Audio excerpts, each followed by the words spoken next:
রিমি প্রতিদিন পুরনো পার্কে আসে, যেখানে একদিন রাহুল প্রথম বলেছিল, তোমার চোখের চেয়ে সুন্দর কিছু দেখিনি আজ পর্যন্ত।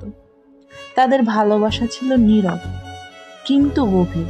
কিন্তু এই জীবন তো প্রেমের পক্ষে সবসময় দাঁড়ায় না। একদিন রাহুল অসুস্থ হয়ে পড়ল। 1 মাস, 2 মাস, তারপর এক চিঠি এলো। রিমি, আবার যদি জন্ম হয়, আমি চাই প্রথম দেখাটাই আবার হোক।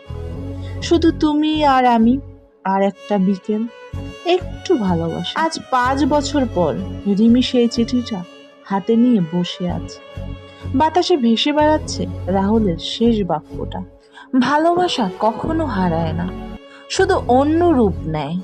রিমি হেসে ফেলল, কিন্তু চোখে জল, কারণ রাহুল ঠিকই বলেছিল, ভালোবাসা হারায় না, বেঁচে থাকে ভালোবাসার মানুষের হৃদয়ে।